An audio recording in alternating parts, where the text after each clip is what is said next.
Mais côté la maïle tout le monde a un vital peninga mikumi sara maïle alimbisanga mais tout ça tandis procès n'engonate juge bati wana ba batbana mikete.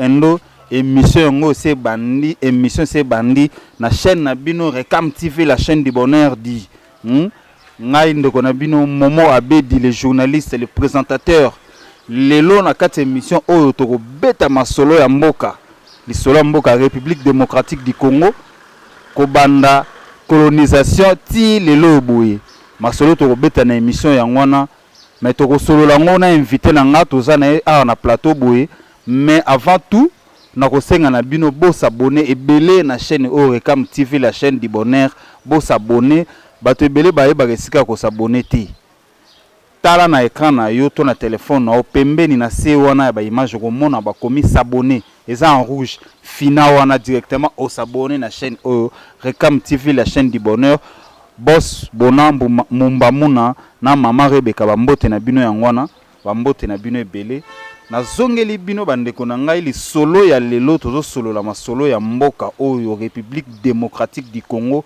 na invité na biso ndeko Gustave Mayala directement na PC na mbote ndeko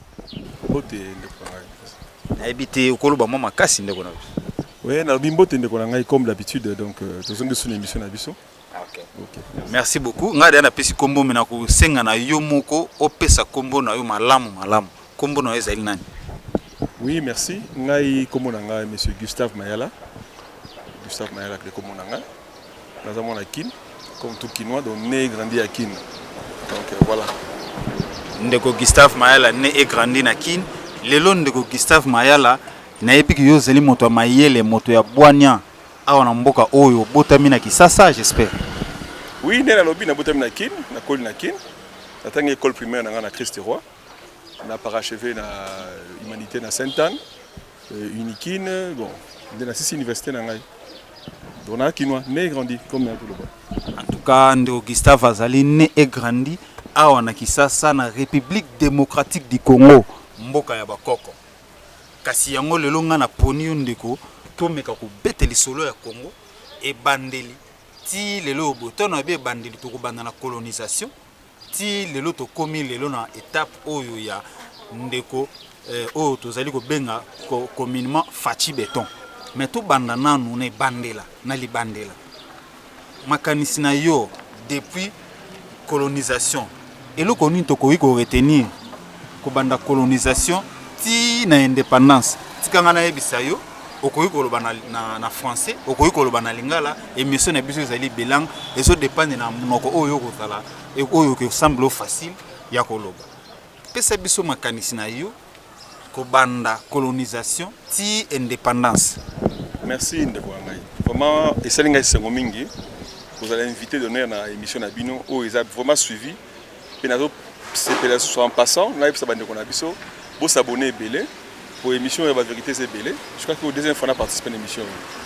En passant à saluer Bandeko Nyonso entre guillemets surtout mon épouse madame Laurette Bilao. Bana nanga Nyonso Noli Mayala, Kevin Mayala, Diane Pressier. Vraiment na Kevin. Na lobi boye papa eza et son mingi pour l'émission na bino. Ce qui tozui likaniso tozui ya kotuna kolobela mboka na biso utende avant indépendance, de colonisation, indépendance. Gouvernement c'est le cas depuis Kassavo Mobutu, Kabila le fils ainsi que Lelo. Ndeko ezo salanga moi maïla ko raisonner muke. Pepe nyonso azangi bolimbisi tokoya na mukolo lelo ngalingi tokende étape par étape. To banana nuna ko banda colonisation jusqu'à l'indépendance après tokoya maleme.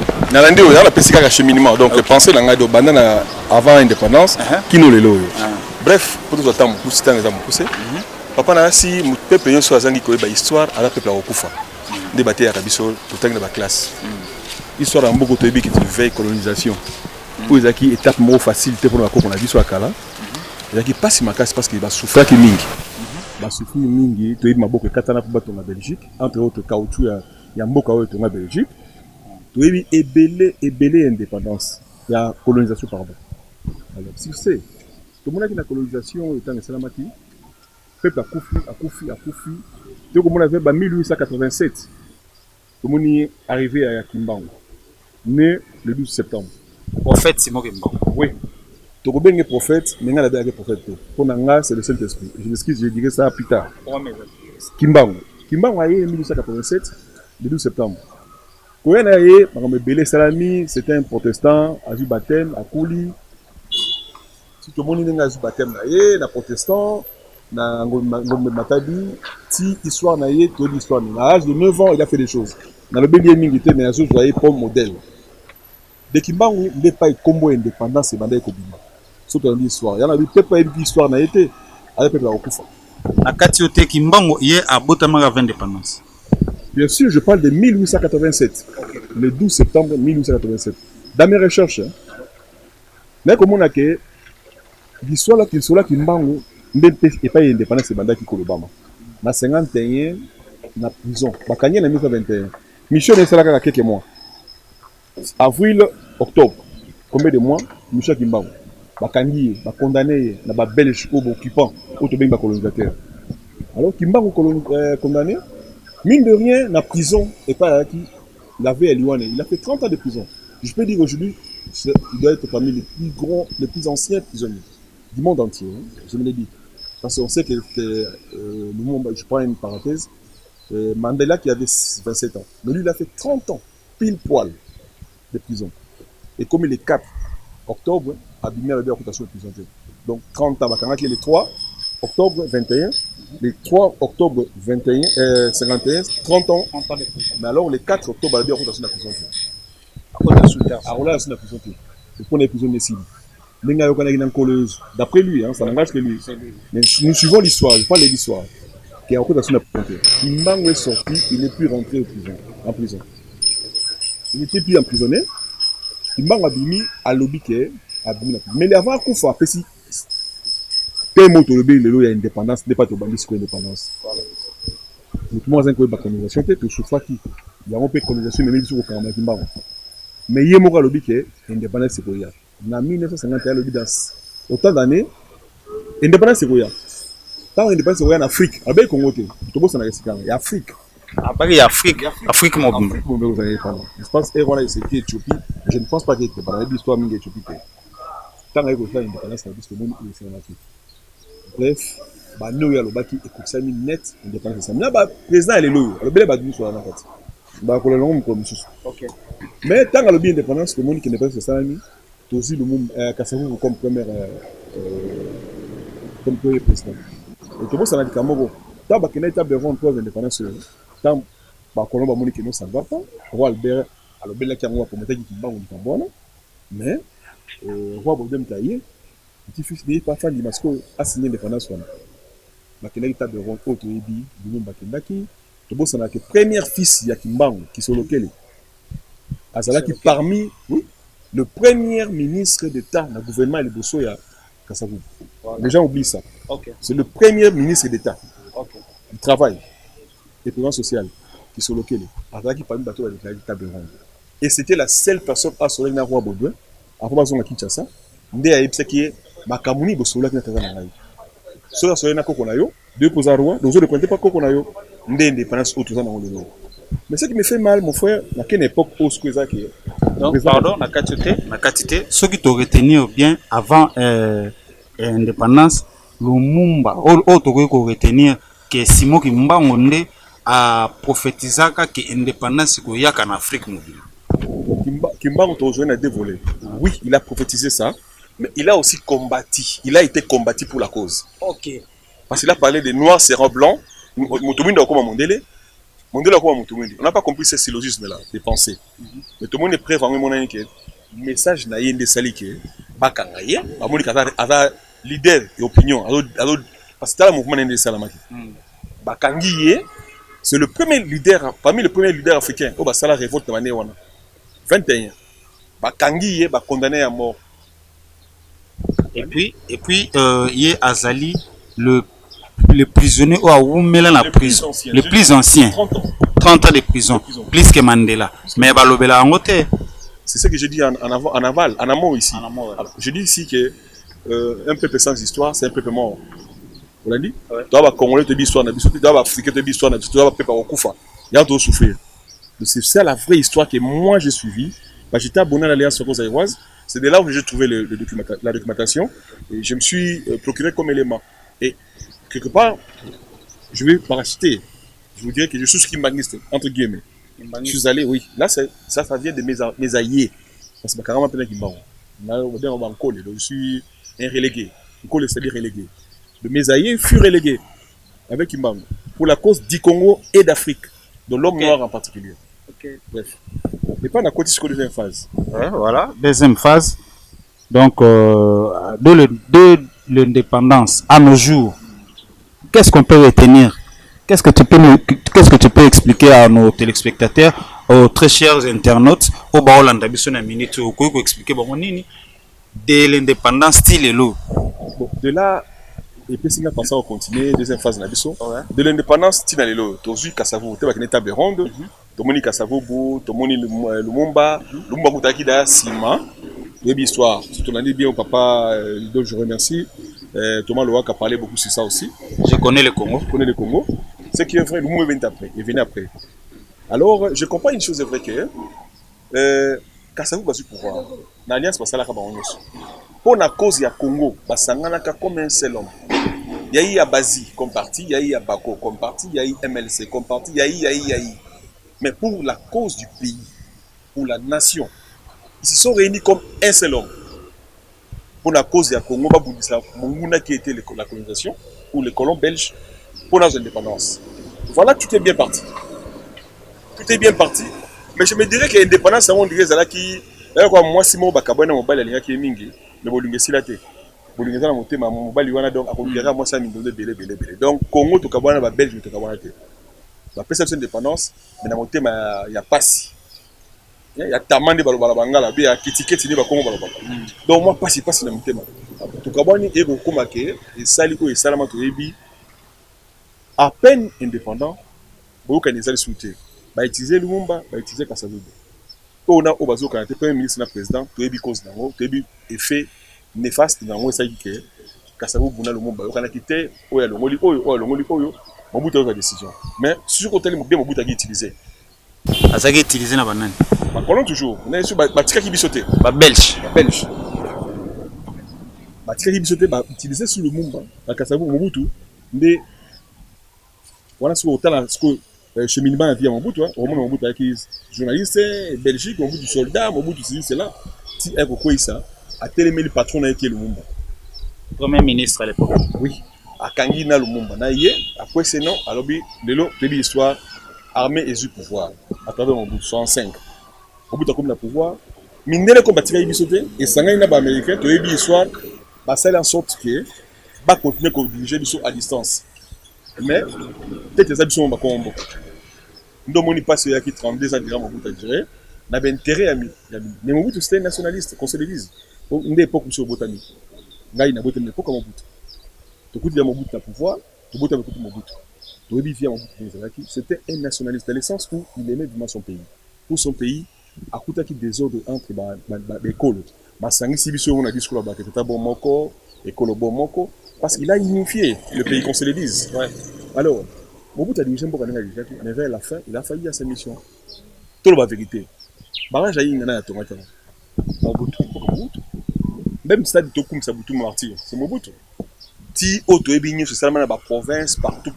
Mobutu, il était pour beaucoup. Mais les grands comme c'est quoi? Mundele comme Nabi Atika qui dit sauter, Azongi na Sima. Ndelende à Kotsari Mobutu ba likanisa mabe. Likanisa mabe mais à la chaque hier. Il y a le moins le citron non. Sur jus citron pour utiliser si jus. L'appel aussi si on aussi. Jus ici na kati. Pour se na tinate. Mobutu comme le quoi pour ce citron. Faut pas boire non. Parce que les jus maïwana. Tout ça la orange. Alors mboka comme na mboka ya mindele indirectement tout le monde Moussé Kabila alors le pouvoir. Moussé n'avait rien comme armée, qu'on se le dise. Il était appuyé par qui? Je m'excuse dans une son à Mobutu. Est-ce que Mobutu Ndazala qui est à la base ya Kobeba ya Mboka? Moi je dirais non et oui. Quand je dis non, parce que Mobutu, tu as un barrage d'eau, il y a un barrage à Makasi qui est dans le monde, en Afrique centrale, Oui, parmi les barrages amenés dans le monde, il a alimenté tout l'histoire. Il a pendant qu'il est connecté. Il a été pour la construction de ces pays. C'est un nationaliste. On se le dit. Tout le monde est stade de martyr. Où ils ont seul stade comme il s'appelle Congo. Il y a mon à part un Moïse, c'est là où il y a eu dans le Bachi. Ils ont Mobutu. Bah, édifice ming, ils ont Mobutu. Pas des peuples, ainsi de suite. C'est Mobutu. Donc, tout le monde non à faire ma baie. Pour une époque comme Mobutu, on a viva, je dis ce que j'ai vécu à l'époque. Même l'armée, même la police, gendarmerie. Et donc, il y a moins alignement, comme un aliment. Quoi. Mais il fut un moment de moi, lâchement, ça, là, pour me menacer. Tout le monde démocratie est fragilisé, et ainsi de suite. Donc, moi, j'ai minimum à penser.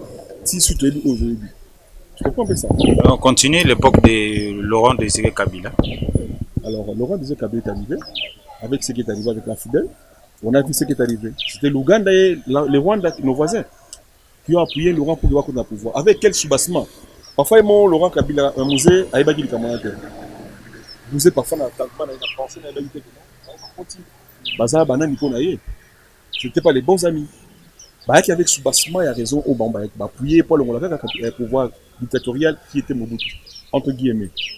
Alors, Laurent Koti, il a fait combien d'années? Mais pour Laurent Désiré Kabila, vous allez voir qu'il a travaillé, c'est papa. C'était aussi un nationaliste. Dans le camp nationalisme, il y a beaucoup parfois il y a des questions à comprendre. Par rapport à l'analyse de Naosala, Mobutu est nationaliste.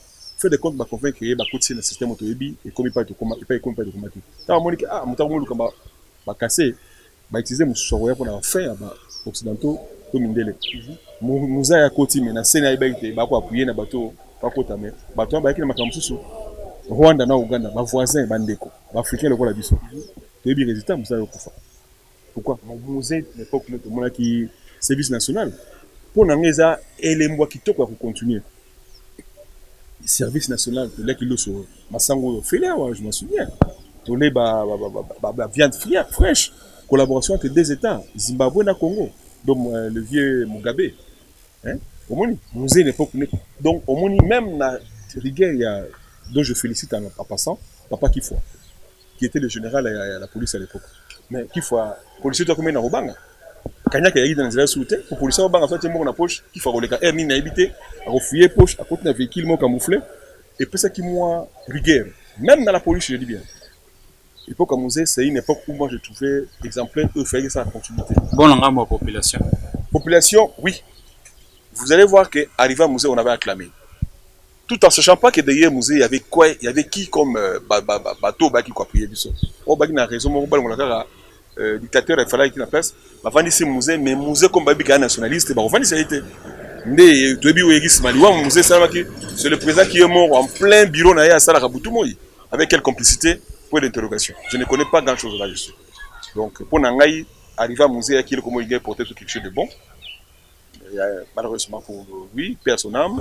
Le père Azaïki trafiquant, il y a des minéraux, Azaïko Saloming, je ne m'y connais pas trop autant dans ça. Je suis vraiment milité quand je qui est président, qui était à la rigueur. Président, je suis Tony Sika.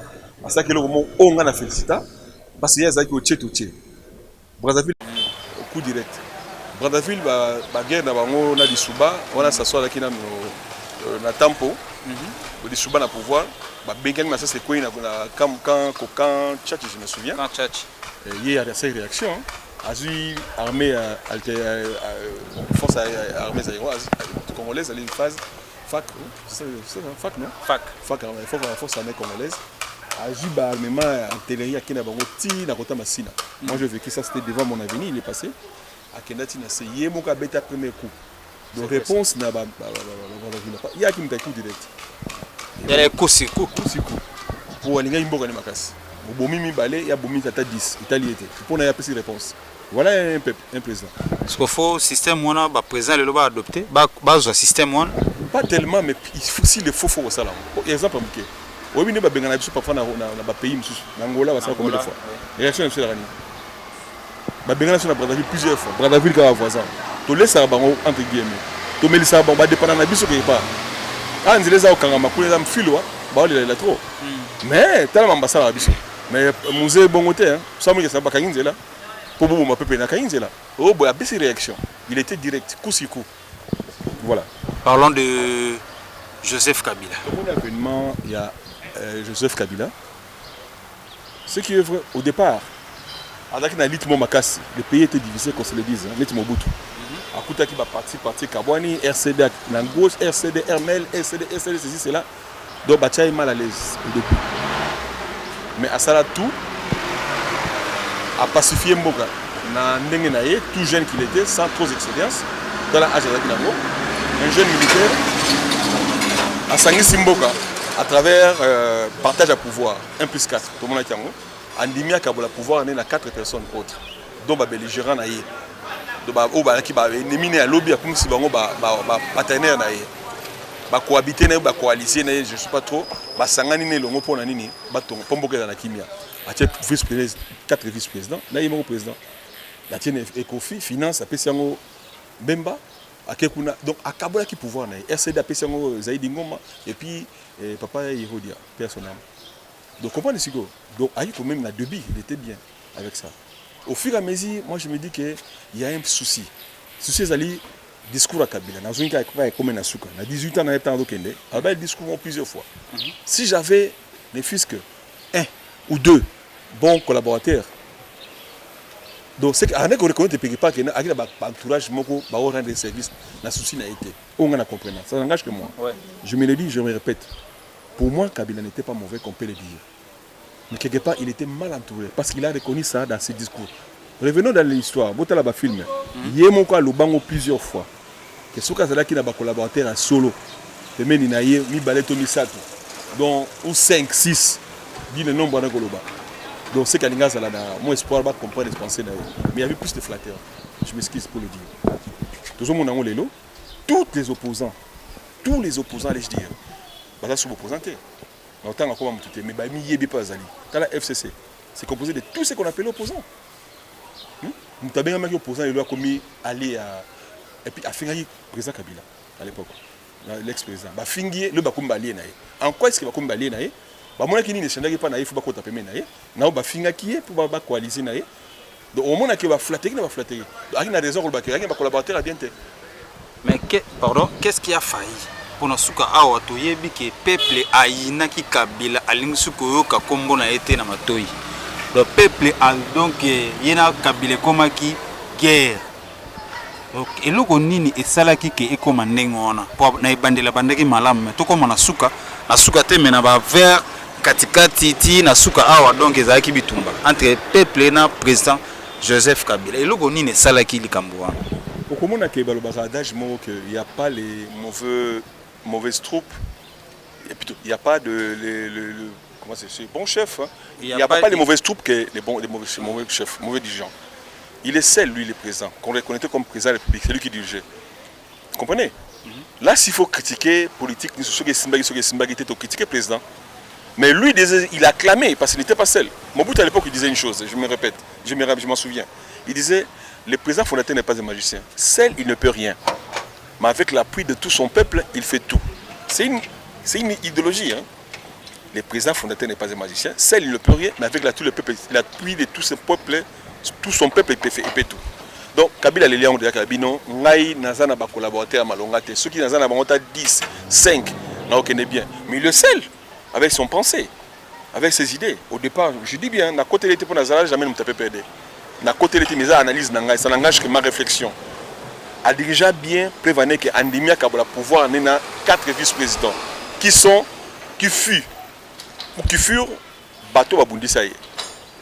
Bemba, Papa Zaïdi Ngom avec les MLC, RCC, machin, a coalisé na bango. Azub opposant, il y a lobby, Babelito, Bundisaï Mboka, a commis si bango na réinsertion, a côté bango na armée. Mais qu'est-ce qui a failli à la fin? Qu'est-ce qui a failli? Je parle de ses collaborateurs, qu'on se le dise. Moko na moko, ceux qui premier ministre X, ceux qui n'ont Y, matala qui d'intérêt na bango. Intérêt à peuple à quitter. Intérêt à peuple et à quitter. Vous comprenez mon frère? Ouais. Qu'on se le dise, hein? Parce que bango baza, et ça la défait papa Yehodia. Il a sa famille, hein? Il est congolais. il a sa famille au village. Bakongo, je ne me trompe pas. Il a sa famille partout, il a des amis et Constance. Des amis avec qui il a grandi. Parce qu'il a grandi ici à Kinshasa, dans la commune de Kinshasa. Donc il fit quinois, héros d'Endomassi. Bien que tant de papas sénégalais ou qui j'entends parler. Bon, ça entre guillemets. Mais il est quinois. Donc, bango tout bas dirigeant wana, baza na ba souche na bango na mboka.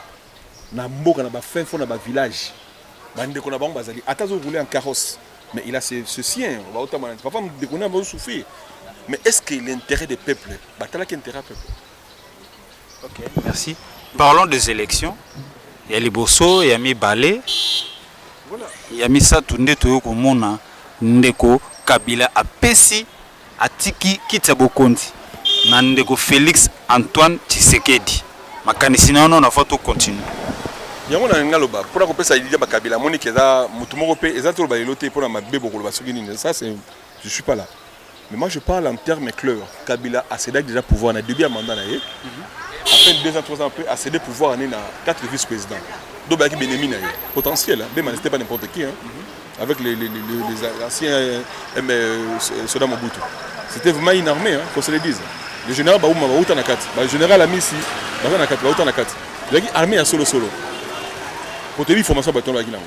Mais Kabila ndimiatique à pouvoir na 4 autres occupants na ido ba ennemi na lobby. Le pas saliango. C'est que c'était pas n'importe qui Fachi. C'était un opposant qu'on se le dise.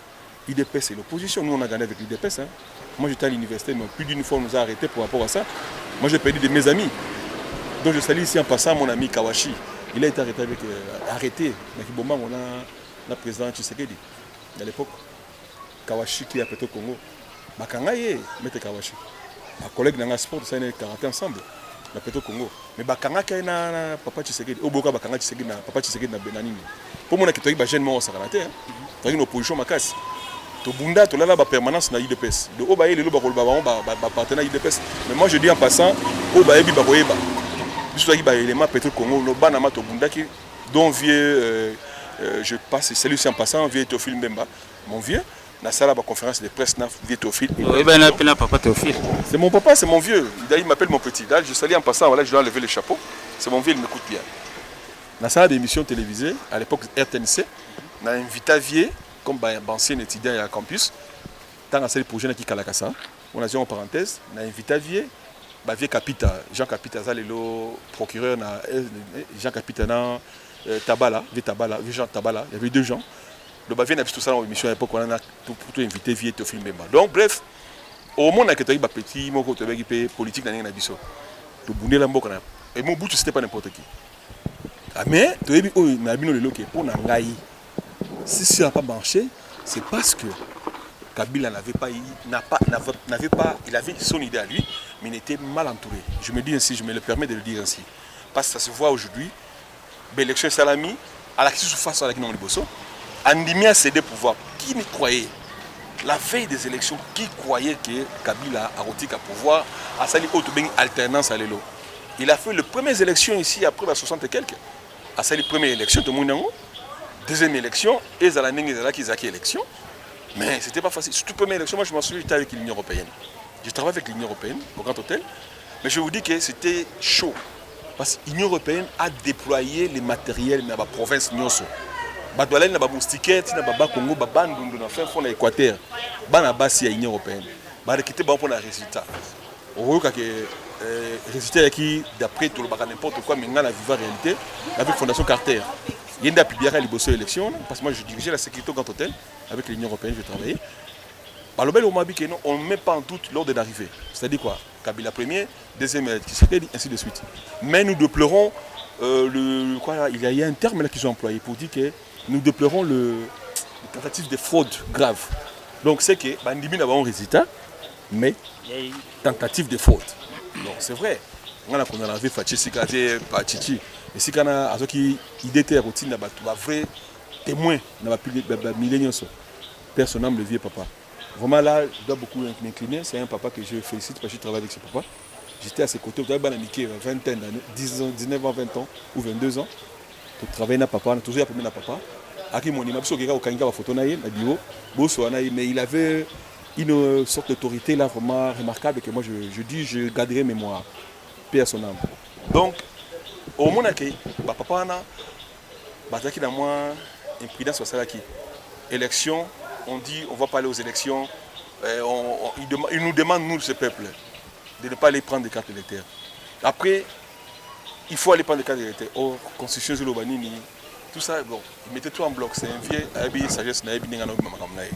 Bref, il rattrape sur l'élection de Bosso. Il y a mis balé tout le monde n'engzalaki et il y a mis ça tout le monde fatiaye. Je trouve que ça alternance. Oui. Mais et là on a un parce que papa alternance to vivre les lots. Dans un moment là moi je que ça la mabé deal ni n'engzalaki entre Fati donc Fatite entre cash na FCC pour ezala o ezana molelo.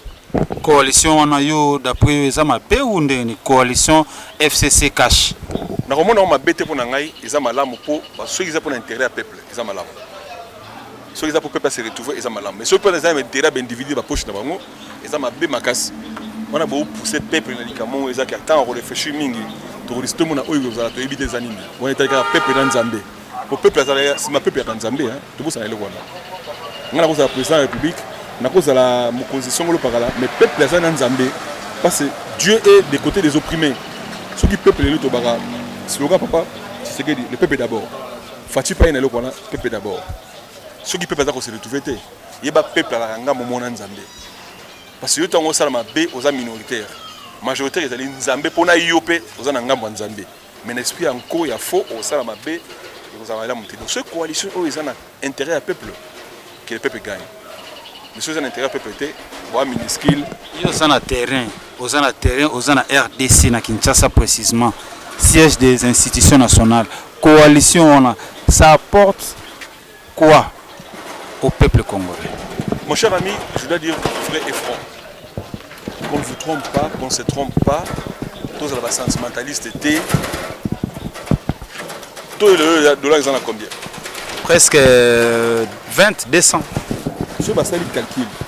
Tout le monde a un peuple revenu journalier à combien à peu près congolais pour aller revenu pour aller jouer mon corps.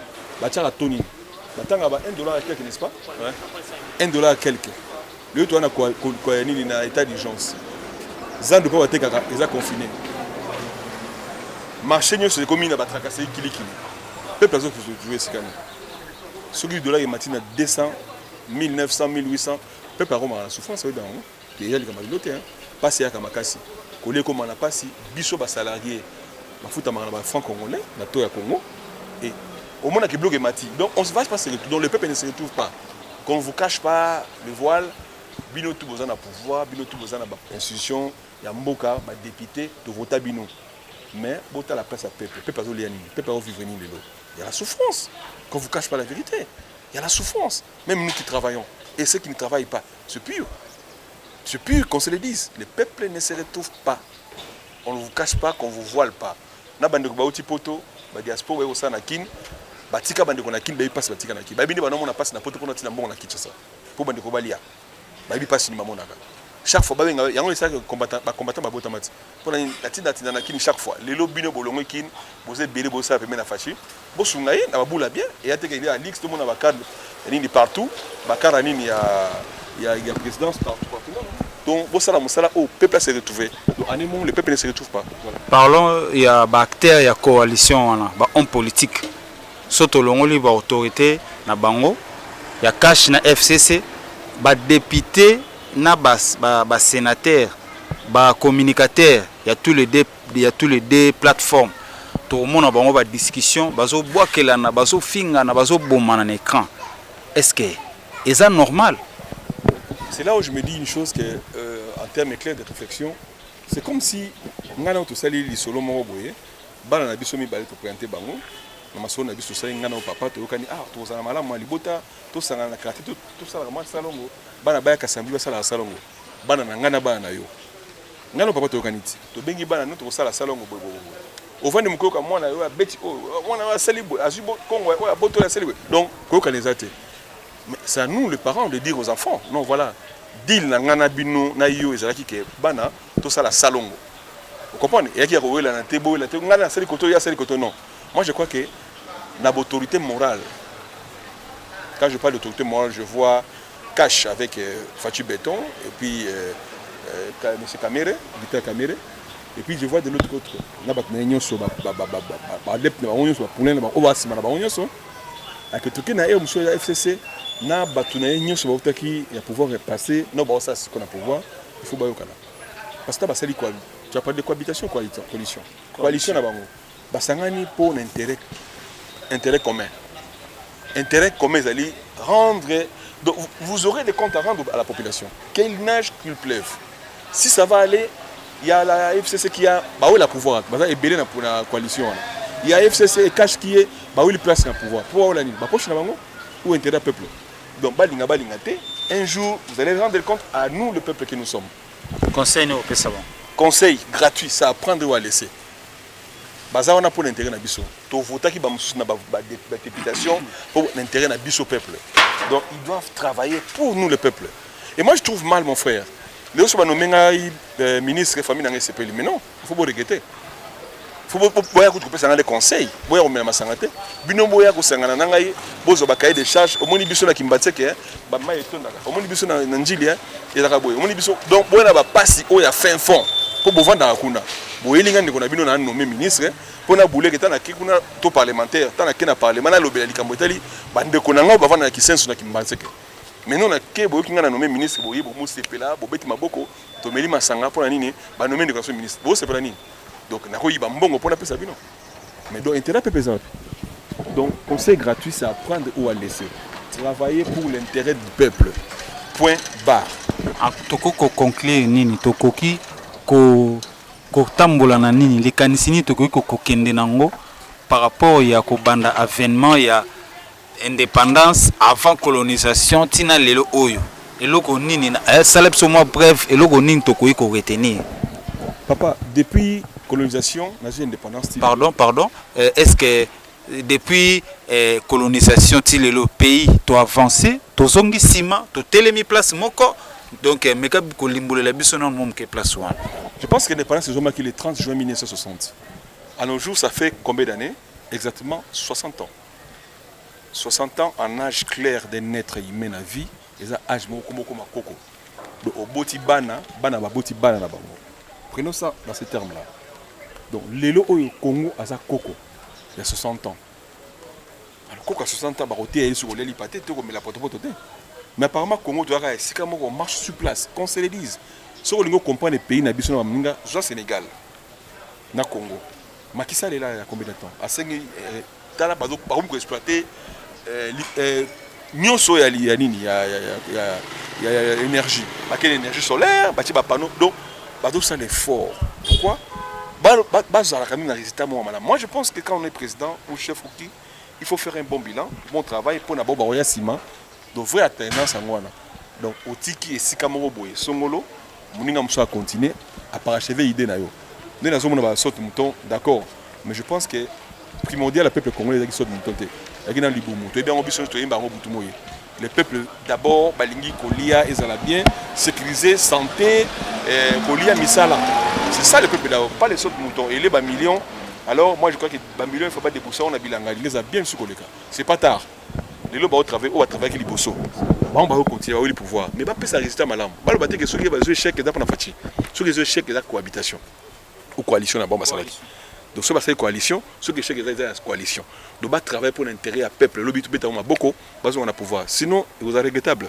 Donc regrettez quand même les cas, les bossos. Donc pour moi, l'indépendance, il n'y a pas grand-chose. Donc nous avons 60 ans, mais on n'a pas bien travaillé pour le pays. Travaillons pour l'intérêt de la nation et pour la nation et pour le peuple. Merci. En tout cas, le cordon Julio, na aimé dollar na rosenga na bino, bo accorder sous 3 minutes, tout me ko solo la mom ke li solo ezo esimbi mboka mikolo notamment le solo ya ndeko Vital Kamerhe na évêque Mukuna. Na rosenga na bino mo 3 minutes na tuna kaka ndeko Gustave Mayala moi 2 ou 3 questions par rapport à la situation wana. Na yebi ke boza d'accord nanga. Merci beaucoup. Le papa Gustave na linga kito solo moi mukende na otolo ba boye moi mukeli tri solo ya ndeko Vital ndeko Kamerhe pona yo likanisi na yo ndeko Vital Kamerhe akobima to akobima te. Est-ce que makambo ba oyo bazo ofunda yo wana eza vrai ou pas? pour na yo continuité ya procès wana omoni on ndenge bon on a procès muke na musala tanga bandaki na kota musala bon fa na musala na bakusa musala na no mala monter mais kolanda kaka muke ya ba tweet pour na meka ko tweeter muke na ba commentaire à tweet je m'attendais pas à ce genre de procès pour na Vital côté la zaki télévisé mabé oui trop bien même il fallait continuer à n'engona mais côté la maïle tout le monde a na Vital peninga mikumisa la maïle alimbisanga mais tout ça tandaki procès n'engona te juge bati wana ba bana mikete batangi ba université ba sali droit ba maïle belé je ne pense pas que bon jusque là quoi clamer innocence naïe mais na juge tant ba sambisi yo ba bani ko sambisa yo c'est que bazana belema na bango tindi ke balandela yo ngana ko vanga ngabo etwa kanga pamba c'est que bazana eloko tindi ba kanga ngai donc ti ba yo sambisa ye yenda prouver o innocence na ye alobela innocence na ye ce qui ezali et on place dans mais a petit ko pesa leçon na ba bato ba yebi musana na bango a petit ko pesa ba zusi leçon na pesa ko leçon alors cause na mabe mingi parce que greffier a noté point par point ti suka procès greffier pas pesa belema na retrouver arrogance na procès ezaka signement mabe et quoi il sera accusé donner des leçons c'est aussi pour comme si tu veux prouver à ceux qui sont devant toi là ils savent rien ou tu veux les apprendre à travailler je ne sais pas et quel juge dont il s'agit bah viens va battre en monter donc moi je trouve que les juges soient faits bah ça musala bomba qui na suka et que ça peut bien pour na biso ya mbaliboso na mboka là je félicite le chef de l'État félicitations encore une fois tout le monde qui est des droits mais jouer place na tout les là on balaka tanga papa Tshisekedi tout le monde est des droits parce que ceux qui collaborateurs locaux la caméra c'est pas n'importe qui allié potentiel à comme na niveau basambisa ye donc papa il y a quoi ba bike nzokazui disasi a comme boité et bongo ba nyamo amiswa mike ba mboloko ba nyama mike makako de faux de ezala bazo maele bon toyoki faut va déconfiner disons faut ba libérer ba prisonniers mingi na prison makala pour na situation ya maladie au Covid-19 est-ce que ba libérer peine de l'hôpital papa batu bakota prison boule belé bazakuna au Italie na bango Vital au lobby kana yeza bazo sambise tous les 25 continuité à procès yé ba ko libérer été azana kuna bomba montana papa mbongo wana ozana ngwata mo 0,1 to si wapi utika papa basa zisi bazisi basa be mosana bango ya fanda na kuna avant bandeko bakota prison ba faire mike ba oui kota la tizaka n'importe qui va libérer ba criminel tenyoso non ko déconfiner ça normal parce que vie nombre za kuna ko banga pe maladie mutata ba sambisi ba condamné mais azana droit à liberté à vie na ye santé d'abord faut batala ni ba osana pour na solution na sens wana mais Vital s'il vous plaît na pour papa Vital basa musala pour ate ya biso afanda na kuna non ya te ya kibiso na la procès ni na émission ya Top Congo émission so botana bo Congo ate ya kibiso belé à l'accès magasin maele c'est un vieux à maele belé donc maele na il faut que tu pouvais pas innocence na vous avez bien pour la badinga musus même biso ba tout est ça makena via la maele makenda ki war ka pona boué biso pe na sima to tika faut za maele pour ya l'état eza l'état basa na l'état mais et là on a bakana le peuple gagne toujours papa évêque Mukuna le pasteur alobela ki makambo ndeko Kabila bomi mboka bakanga ye apporter plainte et tout après to ko mona vidéo bimi évêque Mukuna yena mami Chibola na kata mutuka mama bazaye ko sala awa to ko loba yango te o monaki après ko porter plainte évêque Mukuna apporter ndeko Kabila plainte na cour de cassation directement mami Chibola peut apporter évêque Mukuna plainte na parquet tomoni bazusi ba négliger likambo ya ba négliger te mais ba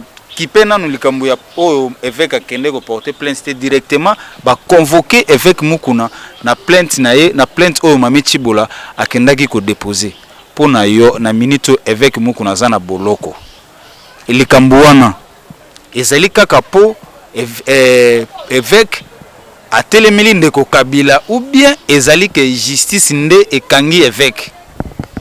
Bon, tout ça 87 millions d'habitants je pense pour te sous recensement. On a 87 millions d'habitants dans la population Congo. Bon, s'il faut qu'on porte plainte dans le gouvernement et le président Kabila, est-ce que vous allez camboyer attribution à l'évêque? Il faut que tu sous basement à Ezanini. On a réfléchi là, pour qu'on porter sur plainte. Pour y avoir attribution, mandat n'est pas posé à porter plainte. Ezana Kabila, Ezana Tshisekedi, Ezana Mobutu Akufa. Ceux qui ont un pouvoir, oui, mais ce cas là ngote bon na bilanga tina ta porter plainte mais les man nazo comme soubassement n'est pas porter plainte parce que photo le bango clair avec Mukuna Zaki collaborateur à collaborer avec le gouvernement passant le président passant on a za ko bomba te tout le monde mariage na ye tout le monde ba maman mingi le cas on a za vie na ye mais pour la plainte en tout cas on se réserver ko ba que il a droit ou pas ça n'engage que lui. Il y a beaucoup d'évêques, nous avons l'église catholique qui a même travaillé pour l'alternance oyo. Bah on va porter plainte. L'église catholique avec Abbé Cholet. Bah il y a réalité belé, on va travailler qui n'a pas ni on va porter plainte. Évêque, je suis pas bien placé pour répondre que non, azana droit ou pas.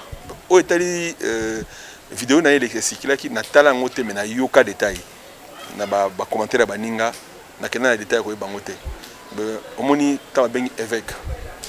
Tu vois les mots ça pèse hein?